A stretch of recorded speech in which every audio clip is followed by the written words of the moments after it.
Good afternoon or good morning. Welcome to today's webinar, which is all about Capture One Express for Fujifilm. So today we will 99% be looking at Capture One Express. If there's time, which I doubt, then we could take a little look at Pro. But as I said, we'll be focusing on Capture One Express.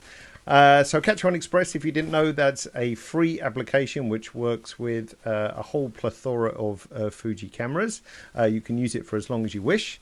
And then, of course, later on, if you want to get more of the Pro features, you can upgrade to Capture One Pro Fujifilm. But before we get to all of that, I'm just going to talk about a few housekeeping things that we just have to be aware of. As I said, my name's David. I'm part of the software sales team based out of Copenhagen in Denmark. The maximum amount of time we will spend today is around 60 minutes. We may not use all of that, but I certainly won't speak for longer than that. We are recording this, so I will send you a recording. So don't worry if you miss something or you want to re-watch. It will pop up on the web tomorrow, and I'll make sure you know at the end of the webinar where you can find it. Now, many of you have already found the chat, so that's where you can talk amongst yourselves, heckle, say nice things, and so on. My colleague Ben is also in the chat as well, just in case there's a couple of questions I can't answer, and of course it's hard to demo and answer at the same time, but I will break every now and then for questions. Now, regarding chat, Paul in particular, you found it already, so most of you have figured out how to work that. You can add your chat comment to the Q&A. I'm more likely to see specific questions in the Q&A, so if it is something you would like me to answer, try to pop it in the Q&A as well, and then I'm more likely to see it if it gets busy in the chat room. Now, if you want a bit more space on screen and you're not interested in chat or questions or whatever, you can click the little small arrow and that will get rid of the chat. And actually the one next to it, that will give you the chat in a separate window as well.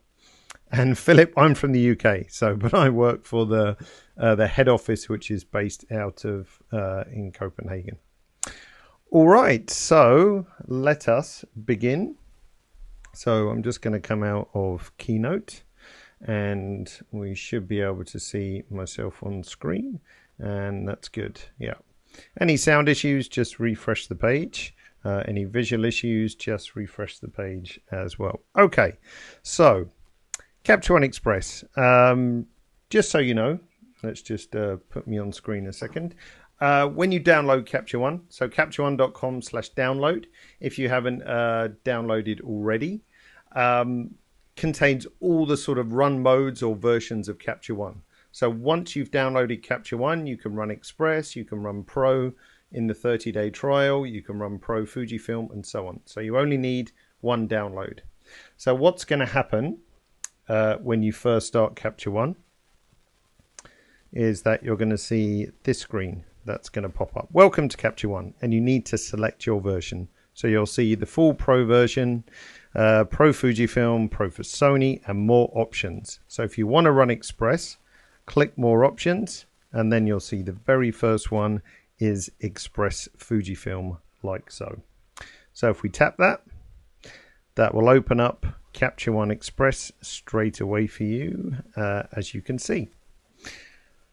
Now, immediately what will pop up, and this is one of those things that we tend to just disregard, but this is what we call the Resource Hub up the top here. And what the Resource Hub is exactly that. It just has various things for support, webinars, tutorials, and so on. So you can flick through that just to help your learning process into Capture One as well. Now, of course, you can close it down, so let's get rid of that, but it's always available in the help menu, as you can see as well.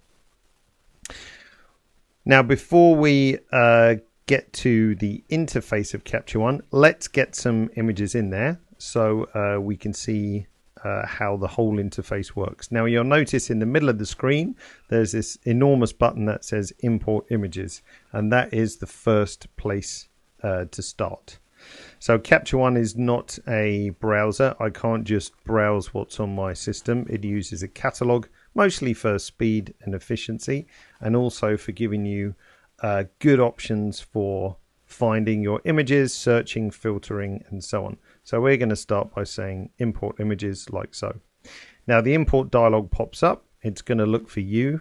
It's going to look like this for you with two windows open, import from and import to. So where do we want to get our images from? Now this could be on your computer hard drive or an external disk, anywhere that your computer can see files and folders, Capture One can see. So let's choose a folder. I'm just going to go to my pictures folder and choose this folder here of my images and say open. So straight away Capture One's going to show me the contents of that folder. So I've just picked out a few Fuji files that we can work with today, and purposely I haven't necessarily picked images all with perfect exposure and color and so on, just so we can flex Capture One's muscles a little bit as well.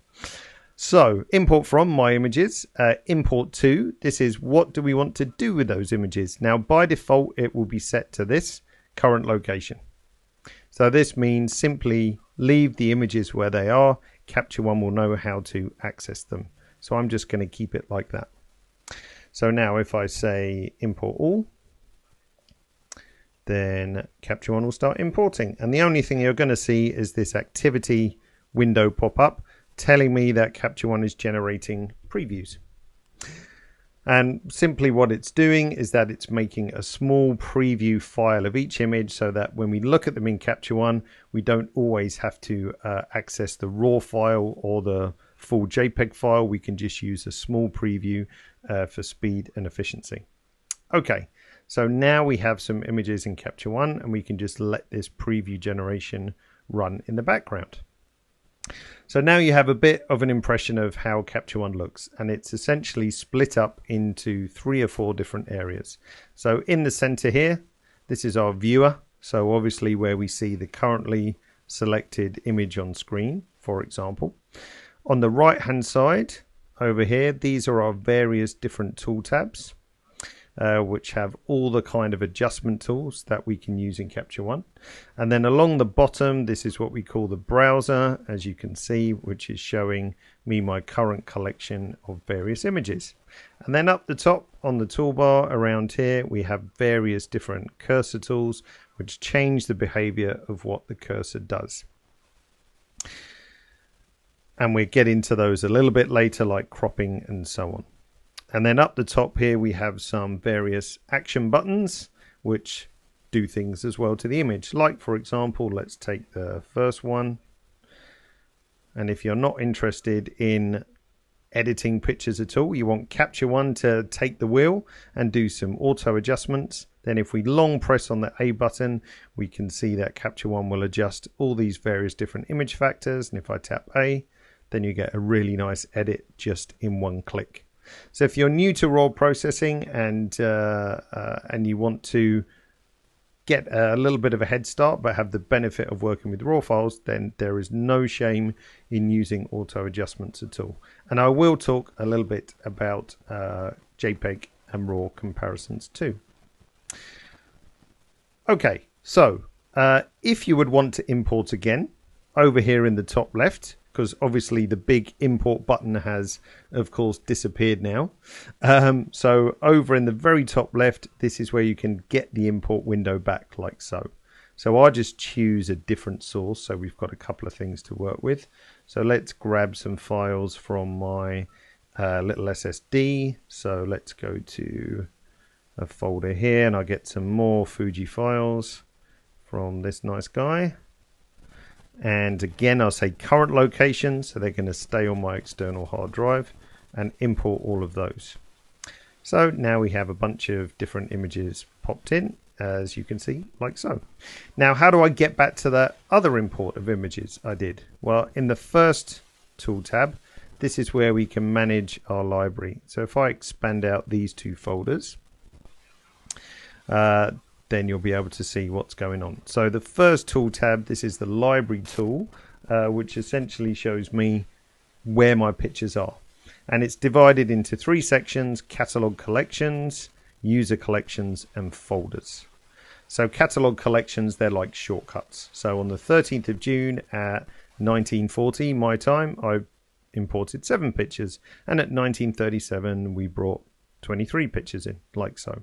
So these just show you the last 10 recent imports. And then under the folders tool, you can see the absolute location of where my images are. So on my hard drive, I had that folder of 23 shots. And then on my SSD, my little external drive, I had these 7 shots. And then all images allows you to access everything in your catalog like so. So it's very easy to mix and match different locations. And then you can just access all those locations in the folders tool. Okay, so in terms of adjustments that we can do in Capture One, you've got some choices. So you very briefly saw the auto adjustment. So we'll look at that again briefly. You can work with your Fujifilm simulations. So we're going to look at those too. They work really nicely in Capture One. Or of course, you can take the wheel yourself and do all the edits in Capture One using all the fantastic tools that we have.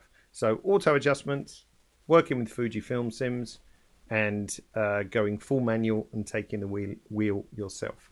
So let's just have a quick recap with those. So going back to auto adjustments again, I'm going to shift select because we can auto adjust more than one image at a time. So if I shift select these 3 together, and remember, long press on A, that shows you what it's going to adjust.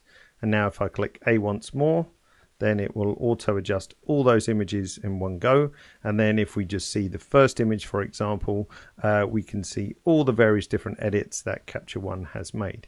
Now the tool tab I'm sitting in here with the Q, this is the quick tool tab. So again, if you're new to RAW processing, and Capture One will also edit your JPEGs. So don't think you have to shoot RAW. It can also edit your JPEGs. But if you are new to editing pictures, then the quick tab is sort of like the star lineup of the various different tools that make sense for you to use. And we'll cover those in a second. So Q for quick, the essential editing tools. And as I said, A for auto works really well. But what if you want to play with your Fujifilm sims? So let's show you an example here. So you can see this image has come in as a black and white shot. And the reason why is because Jan Fauchier, the photographer, he had the Fujifilm sim Acros probably selected at time of capture. Now that is not permanent. So if we go to our color tool tab over here, you can see we have this tool called base characteristics. Now I can see this was shot on a Fujifilm X-T2 and the curve is set to auto. Now in this menu, you can see all the various different Fujifilm sims. So if you think, you know what, I wish I hadn't shot that in black and white, I much would have preferred classic chrome, then we can just choose it down here and then switch to any other Fujifilm sim like so. But the really nice thing is, of course, is that you get the benefit of shooting RAW and then also being able to change your Fujifilm simulation retrospectively. But the nice thing is we can see this image is a little bit too dark, so I can just bump up the exposure and all is well again, for example. So don't forget, if you want to play around with your Fujifilm sims, you can do so here. Now, if you want to disregard any Fujifilm sim and just kind of work with Capture One color, if you like, then just choose Film Standard. And that gives you pretty much how we calibrate all our cameras. So Film Standard. So look for it in the base characteristics tool. Okay, so let's go and edit an image. So let's go back to this collection and I'm going to find an image which you might think is one of those shots that you can't rescue. And we're just going to use the tools in the quick tool tab. So first of all, we can pretty much see that the image is too dark. So first of all, if we go to our exposure tool tab, I'll just lift the exposure up until we get something a little bit brighter. like so. And now it's a bit too cold. I assume this was a sunset or a sunrise. So let's warm up the white balance with the Kelvin slider. So that would just make everything warmer. Now under the highlight and shadow tools here in high dynamic range, this will give us more detail back into the shadows and highlights. So if I lift up the shadows, we can get a bit more detail back, and the same, we can darken those highlights a bit as well. Now those corrections have kind of made the image look a bit flat, so let's add some contrast. And incidentally, don't think that using a contrast slider is bad. There's nothing wrong with the sliders or how the sliders operate in Capture One. The contrast slider does a great job of adding contrast, but not completely destroying color and nuances and so on. So if you do want to add contrast, don't think that the contrast slider is not for me. Works brilliantly, and that's the same for the pro version and experienced pro photographers. Absolutely nothing wrong with using these sliders. There's a hell of a lot of engineering behind them to make them work nicely on your shots. Okay, so a bit more contrast. We've lifted the shadows and highlights, but as I said, it's a bit flat, so we added a bit of contrast, and now we can also add some clarity. And what clarity does is similar to contrast, but it only affects the midtones. So if we went a bit too keen with contrast, very quickly you'd see it starts to look ugly. Can't see much in the shadows, the highlights are too bright and so on. So let's dial the contrast back to something a bit nicer. And if we add clarity, that gives us a mid-tone contrast. So you can push it quite hard, but it doesn't ruin your shadows. So just balancing out those two nicely. And then last of all, just a bit of a juggle. Let's open up the shadows a bit more. Now to crop, we can use our crop cursor tool up the top here. So this will change the behavior of my cursor. So now if I start to crop like so, my cursor tool is now the cropping tool. Now in Capture One, you don't have to apply a crop. Whenever you have the cursor tool selected, you will see how the image is cropped. And then as soon as you choose a different cursor tool like the pan tool, then you see the image as it's cropped like so. So if I double tap with the pan tool, that takes us to 100% like so. And if I double tap, that zooms back out again. Or you can use the slider buttons here up in the top right hand corner. I'll also straighten this one a bit, so let's grab our straighten tool. I can just draw this along the horizon, and then that will just jot that nicely. So let's have a look at the before and after, really. So now that you see we've got some funky moves going on in the sliders here, and we want to preview what's going on. If we click on exposure, long press on exposure, you can see before and after. So long press on any of the names, you can preview exactly what that adjustment is doing. If you want to preview what an entire tool is doing, if you hold the Alt key down and click on this little reset icon here, that will show me before and after, like so.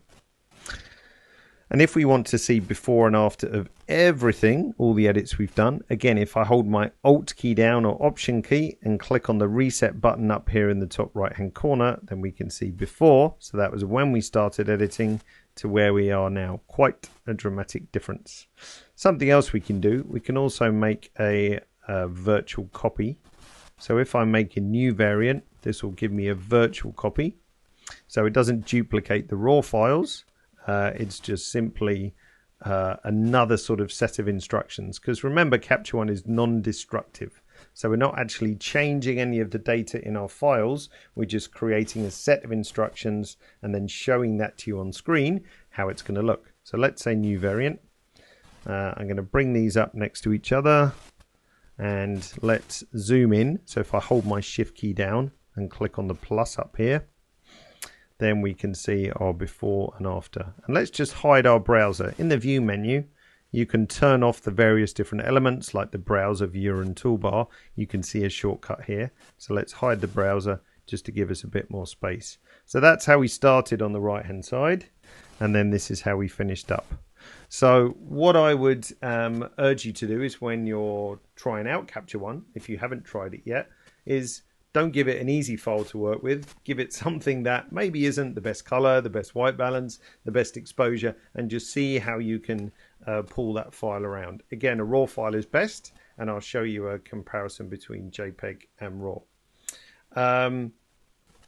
And Leonid, yes, just to clear up, because it's really important, Express is free. You can use it for as long as you like. It's the Pro version that is on a 30-day trial, or you can pay for it or subscribe to it. But Express is for free, and you can use it forever and ever and ever, as long as you have a computer that can run it, of course. But it is completely free. So just with a few simple edits, we can go from something that's kind of dark and not the best color to something that is perfectly usable. So as I said, give it a try yourself. Okay, let's go back to just the screen only, and let's look at a couple of simple things to help you on your way. So let's bring my browser back, and let's look at just a simple copy paste workflow, for example. So let's take this image. It's a bit wonky, so we use the straighten tool again. Let's draw along the horizon. So that's going to straighten that up. Choose my crop tool. Now everything that we can choose and select in Capture One, we can drive with shortcuts. So if you press C on your keyboard, like so, then I get the crop tool. And if I press H, then I get the pan tool. So if you can remember C and you can remember H, then that's going to save you some time as well. So let's do our crop like so, and press H on my keyboard. That's going to show me the image. And I'll open up the shadows a little bit. Let's have this a little bit warmer as well. Doesn't need much editing at all, this one. And a bit more clarity as well. So let's say I want to copy these adjustments from this image to the other three down here. So just a simple copy paste. So if I shift select those, and then up in the top right hand corner, we've got our copy paste buttons. So if we click on copy, that will copy all my edits to the adjustment clipboard. And now if I click on paste, that will send them across. Now the only thing that you might notice is that if I turn my crop tool on, you'll see that the crop from the first image hasn't been applied to the others. So that's completely intentional. So the idea is when you copy paste, it does everything except the crop. Because in a lot of workflows, it makes sense to copy the adjustments across, but composition, you kind of doesn't make sense to put across everything else. Now, if that's something you disagree with, it's easy to fix. So if we go in our adjustments clipboard down here, so as soon as you hit that copy button, it ticks on all the things that are part of the image, except for composition, if I can find it. But if you want that to include composition, you can say, click on these three little dots here. Sorry, that was a bit quick. And say auto select and say adjusted. Now that will copy the whole lot over from one to the other. So now if I do copy paste, then it's done my crop and rotation as well. So just so you know, there's some flexibility there for copy paste too. Now if we wanted to just copy paste one thing, let's bring these four tools up. Sorry, 4 images up. Let's hide my browser, Command B, so we've got a bit more space. Let's just say we wanted to copy an exposure tweak from one to the other. So if we just open up our exposure a bit on the first image, like so, and maybe have a bit more highlight recovery. If I just want to copy the exposure, I can click on the little up down arrow. Whoops, it's on my other monitor, and it pops up this window. And I just say apply, and it sends that across to everything else. So a simple copy apply just for that single tool. So copy and apply up here does everything.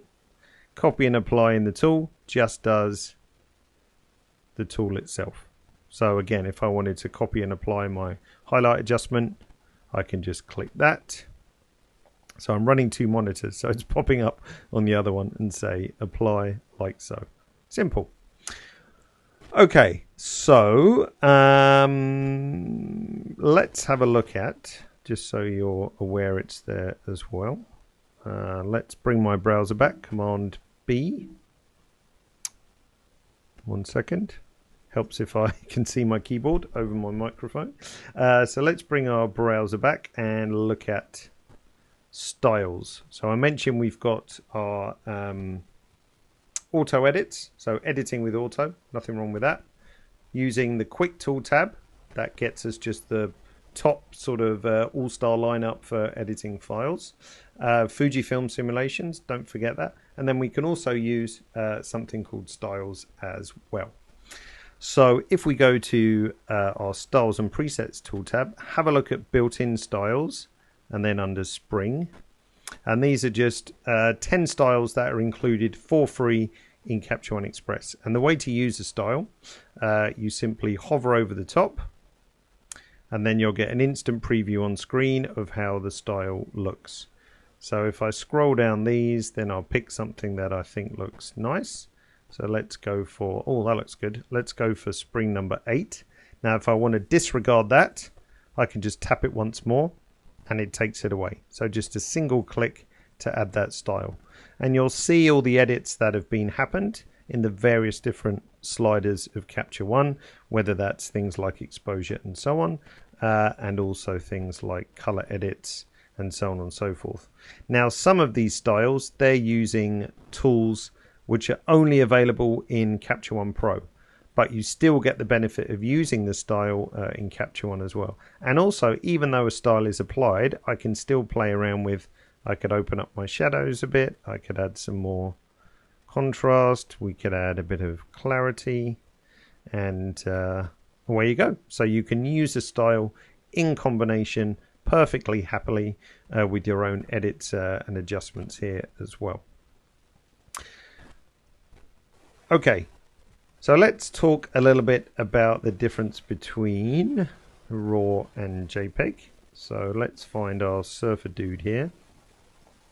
So this was shot with an XT2, I think. Yep, XT2, you can see down here.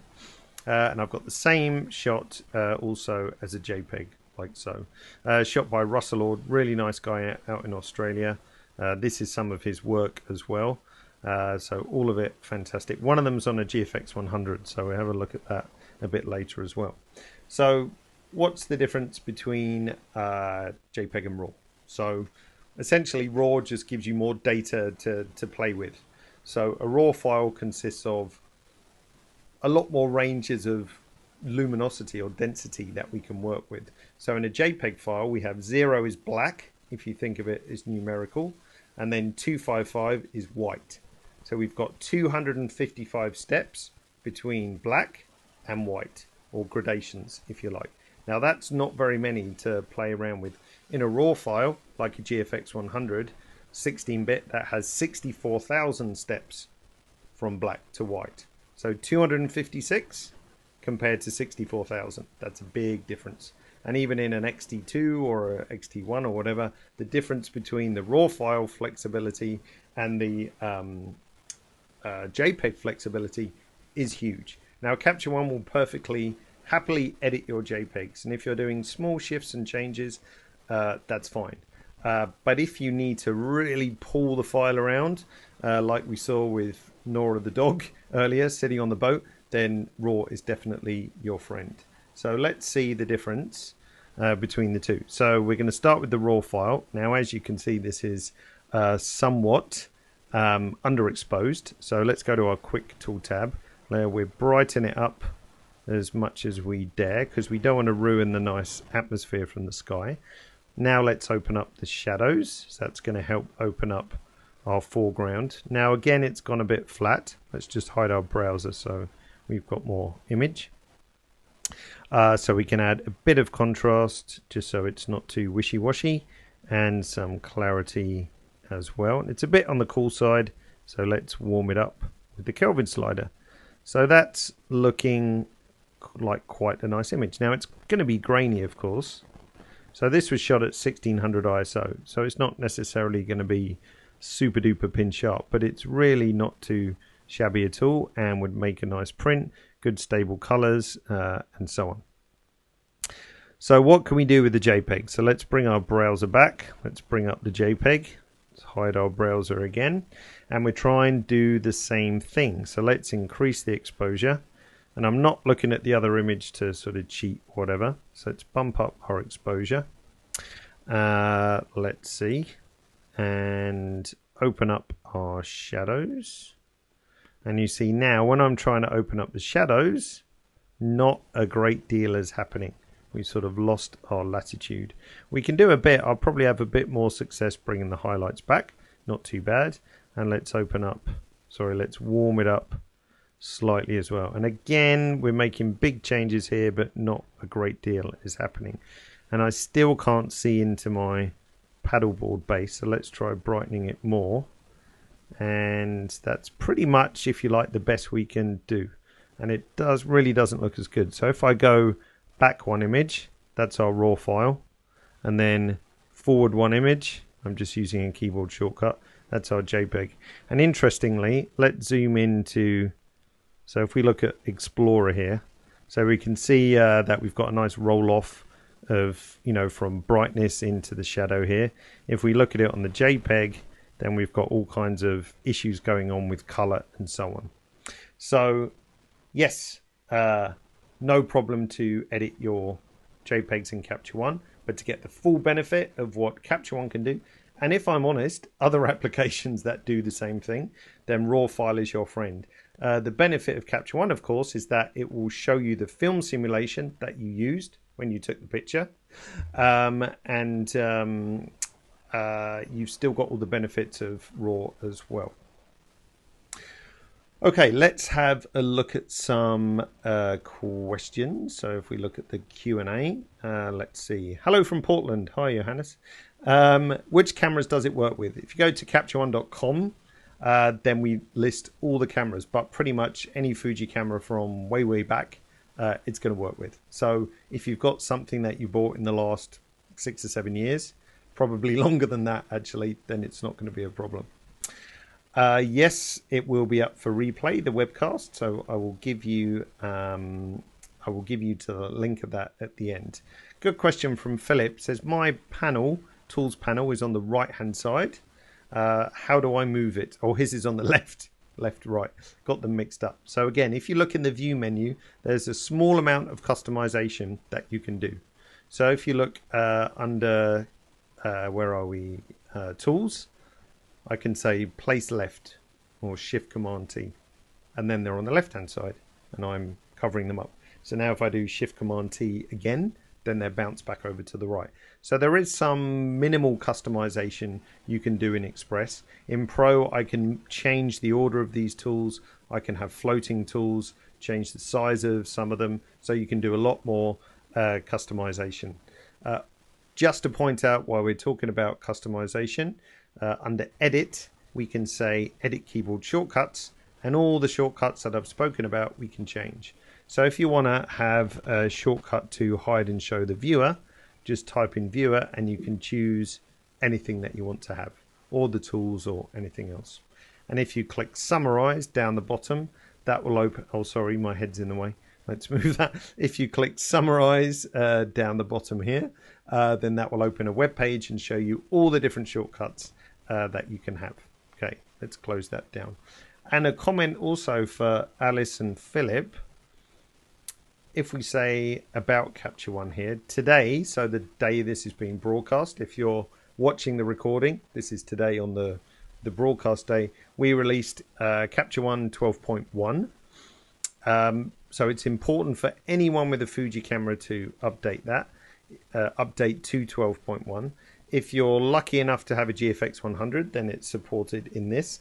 But for any of you with an X-Trans based Fuji camera, we also improved the image quality of X-Trans sensors. So the X-Trans sensor is somewhat tricky to decode. We've been working with it for quite some time. So now we can also offer even better image quality. So the artifacts or wormy artifacts, as I often hear, you should not see those in Capture One. But again, don't take my word for it. Take 5 of your favorite shots or 5 difficult shots, process them in Capture One and compare them to your current RAW converter. So 12.1, that came out just a few hours ago. Okay, so that's Alice and Philip. And are there any sample photos to download? Probably not, but there's plenty of sample images you can find actually. DP Review, for example, just to spring to mind, often has a lot of raw files you can download as well. Okay, we shall do some more image edits. So Michael, don't worry about the cropping aspect. You'll be able to see that. And Johannes said, when I'm shooting in RAW and selecting film simulations, it becomes irrelevant. No, the film simulation you choose when you shoot will be shown in Capture One in the base characteristics tool.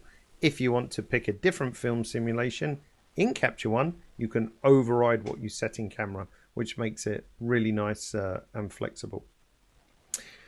Okay, so let's move on. What's next? I'm just peeking at my list over the top of my microphone. Okay, I'm just going to hide me so we can see the screen better again. And before we run out of time, we'll just talk about, if you like, the last stage in the workflow, which is export. So let's take these shots which we edited earlier.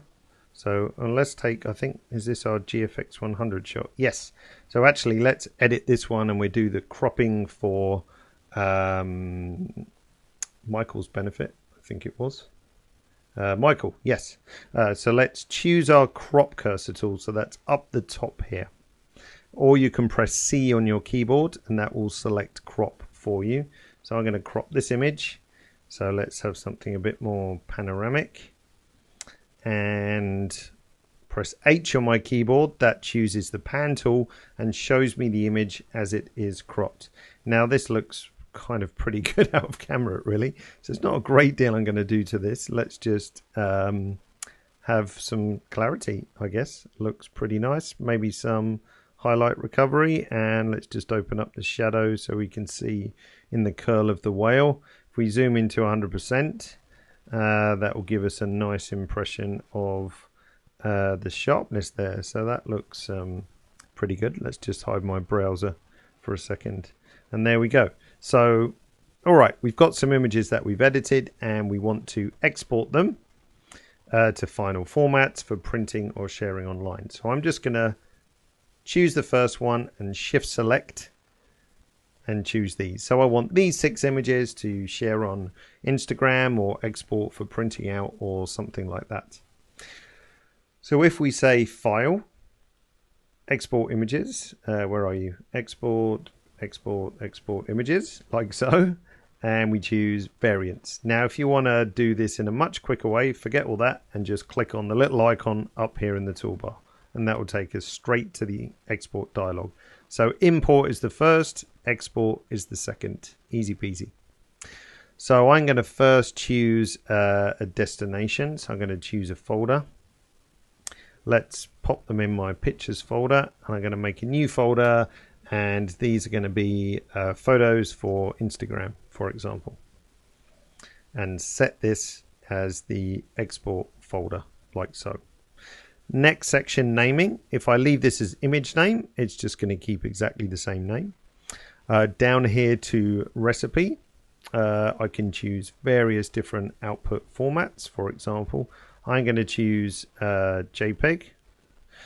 And let's set our JPEG quality here, for example. So obviously 0 being the lowest quality, 100 being the highest.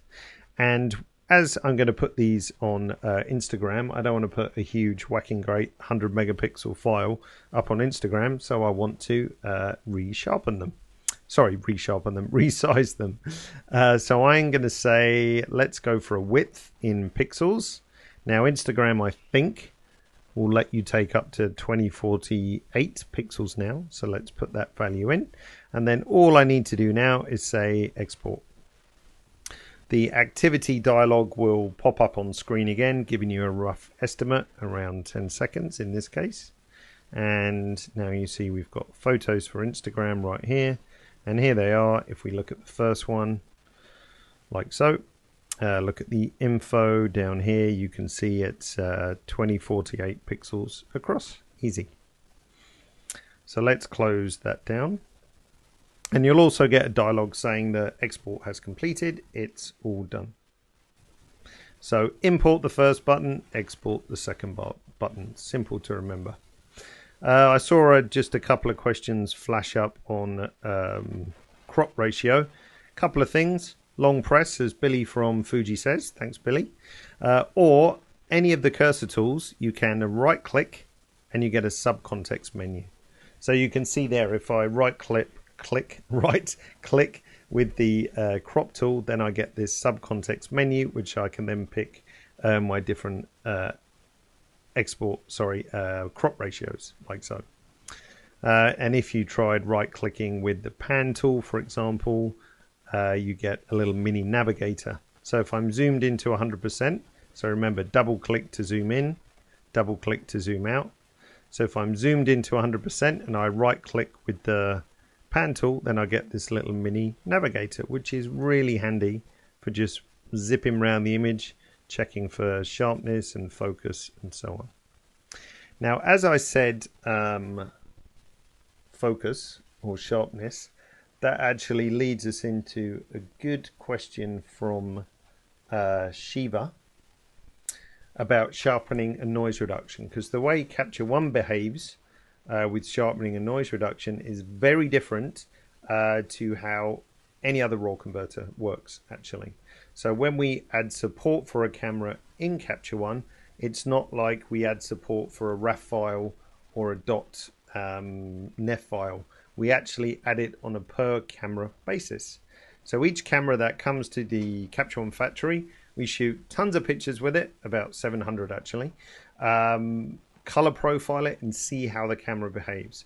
And we do an ISO sweep and see how the ISO performs from base ISO up to the maximum. Now with all that data, that allows us to set specific sharpening values for each camera and specific noise reduction values for each camera as well. So this is shot with a X-T2, and you can see from the quick tool tab or the sharpening tool that we have these base values of 140 for sharpening. Now if we go to our GFX 100, you see that is slightly higher resolution camera, can take a bit more sharpening. If we go to a GFX 50, which I think this one is, let's double check, GFX 50R, then it's a different value once more. So every camera has its own bespoke sharpening values, and the same goes for noise reduction. So if we look in the lens tool, under the details tool, noise reduction, you'll see three values here, 50, 50, 50. Now it always says 50, 50, 50 in the noise reduction tool, but under the hood, if you like, in the background of Capture One, 50 is kind of what we believe to be the best compromise between noise reduction and not losing image detail. So that is we think this is the best compromise. Now with noise reduction, you could say more noise reduction, and that would mean going this way with the slider, or less noise reduction. But we think this is where it's good. But every camera again has that bespoke treatment.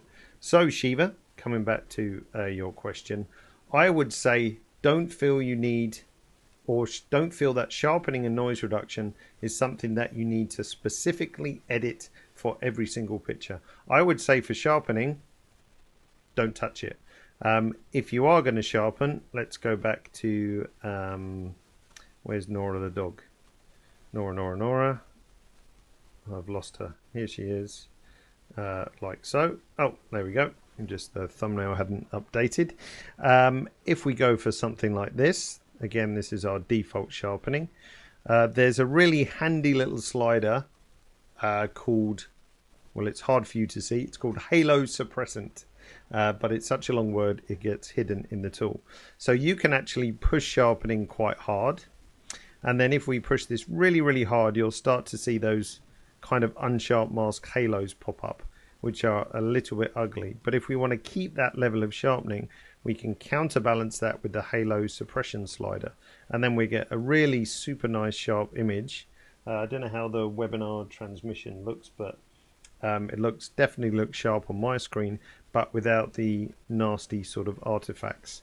So once again, don't feel you need to always edit sharpening, and don't feel you always need to edit noise reduction. You should find the defaults are pretty nice for your camera. Now, if you think that our defaults are not quite as good, you can always save a preset for the specific sharpening that you like. And of course, always bear in mind that an image that is low ISO, super sharp, you can push it more, you can give that more sharpening. An image which is perhaps grainier, so if we look at something like where's our divers, so this is probably grainier because it's 400 ISO and it's an XT2, it's not a GFX 100 or a GFX 50, so the image quality isn't quite the same. So then we just have to be mindful of how far we can push sharpening. But very long answer to your question, Shiva. Leave it on default. Don't feel you have to change it if you need to. Just looking at the questions. Can you choose different guideline views? That is a good question. So if we go into preferences and look under crop, on Pro in 12.1 there is a new grids and guides tool that lets you set up golden ratio, Fibonacci spiral, and so on. So that's one of those features that is in Pro, but it's not actually in Express. So that's kind of one of those differences as well. Alice, for the color space, the color space that Capture One works in is, without getting too complicated, but again, when we color profile the camera in the factory, what you're seeing on screen here is whatever we're sort of proofing to. So again, there's more options for this in Pro, but if you're going to print, then I would ask your printer about what the best export profile is. So sRGB for internet, and then whatever your printer suggests. But we're not actually working in a color space, we're working the biggest color space for your camera in particular. And then generally we're proofing to Adobe RGB. So in Pro you can pick which profile you want to proof to, and there's another feature called process recipes which allow you to run multiple exports at once, and then you can decide on proofing with that as well. So that's a whole sort of other additional feature set that you can get with Pro. Okay, yes, you can round trip Philip. So let's just hide my head for a second. So if you want a round trip to Photoshop, say for additional editing or whatever, you can right click on the image and say edit with, and then choose your application or Affinity Photo or something like that. So if I say edit with Photoshop, I can choose my option like JPEG, for example, or let's go for TIFF. And if we say edit variants, Capture One will process out that file, and then it will open up the editor of my choice, depending if I'm logged into Creative Cloud on this account and so on.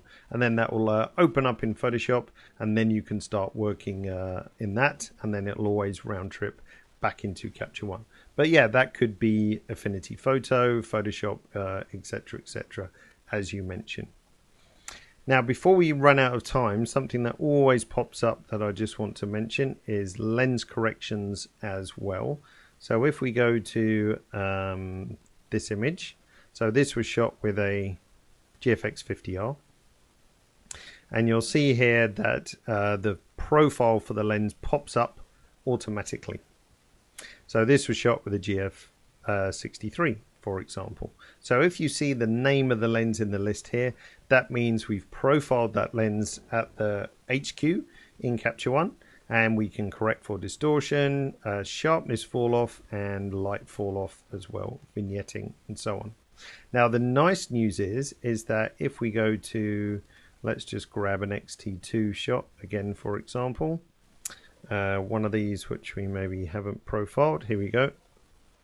So here we've got a shot on a X-T2 with the lens that we haven't profiled, but it doesn't actually matter because Fuji is smart enough that they've included enough data in the raw file so that we can perform lens corrections without having to do it ourselves. So if you see manufacturer profile here, that means you're using the lens data from Fujifilm, and we can correct for chromatic aberration, distortion, and light fall off once more. The only thing we can't do with the manufacturer profile is sharpness fall off correction.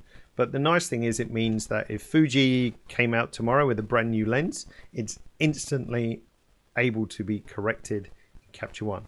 You don't have to wait for us to get the lens, profile it, and so on. But you'll see as we go through some of these shots, like the GF lenses have all been profiled, some of the XF lenses, and so on. If we go to the Fujifilm list, Fujifilm list, like so. All right, we are nearly out of time. So let me just look at the Q&A, see if I've missed anything.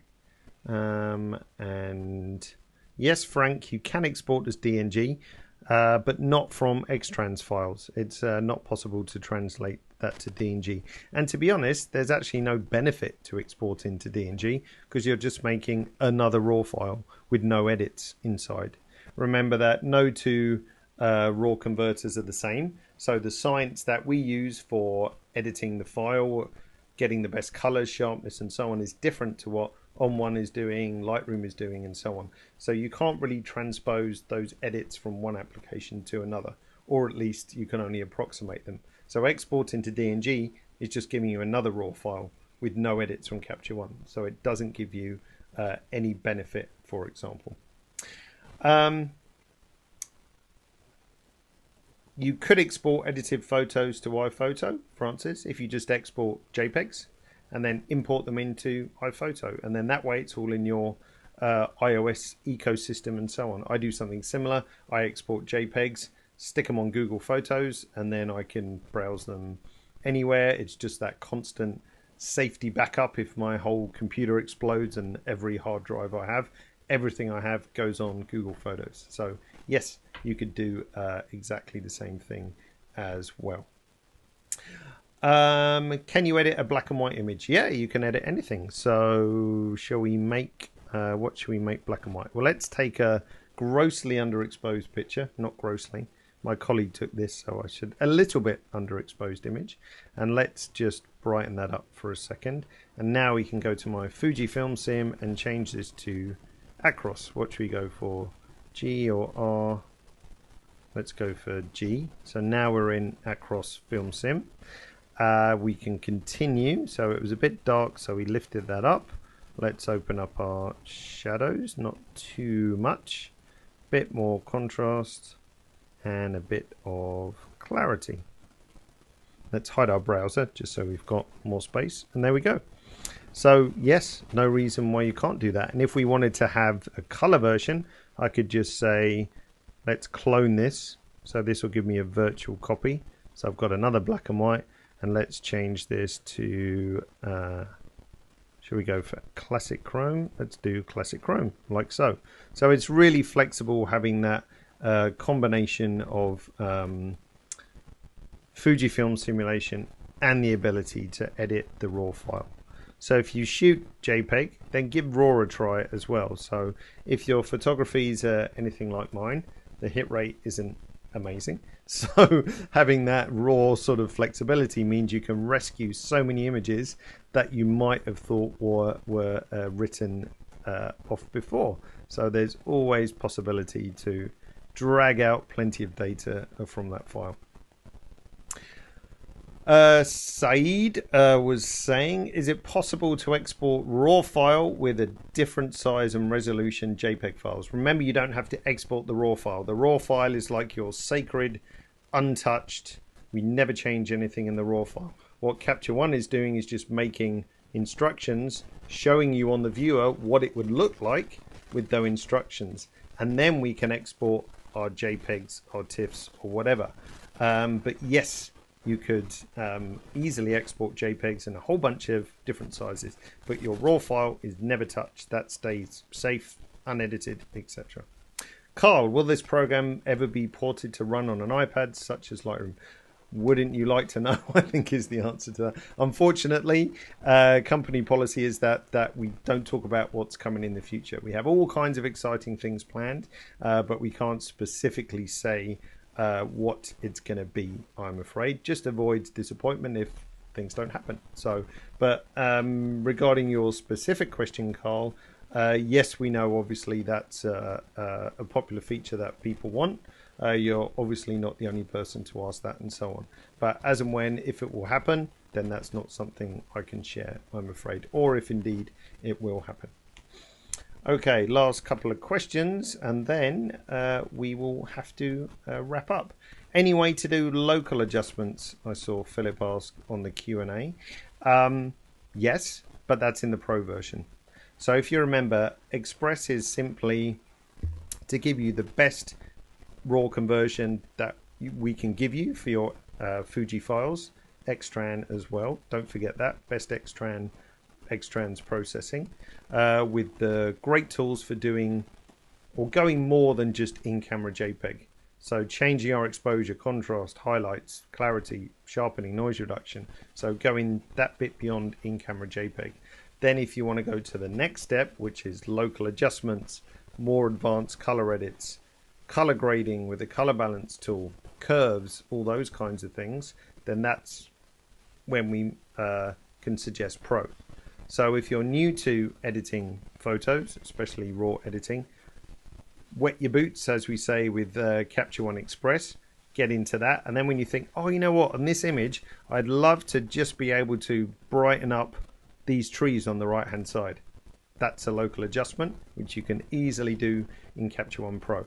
So things like that, start thinking about how you can break up the image into different areas, and then that's when local adjustments come in, which are a whole other sort of wonderful way to edit pictures. Okay, so I'm just going to type in the chat window, learn, whoops, if I can actually type, learn.capture1.com. Still can't type, learn.capture1.com. That is your resource for everything, learning material, guides, webinars, and so on and so forth. Now, the recording of this will be on learn.capture1.com. So if you go to learn.capture1.com, filter by webinars, and the very first one you'll see in the top row will be this webinar, and you can see it. I will do a similar, well, I have done similar webinars for Pro for like the past 6 or 7 years, and Barry, you can find all of those on learn.capture1.com as well. But yes, we could do a specific Capture One Pro for Fujifilm.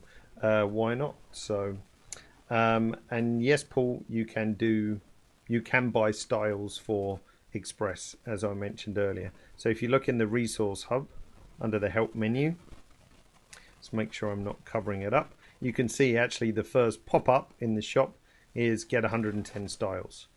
And that will give you a whole bunch of styles for actually a pretty good price, and it will show in your local currency as well.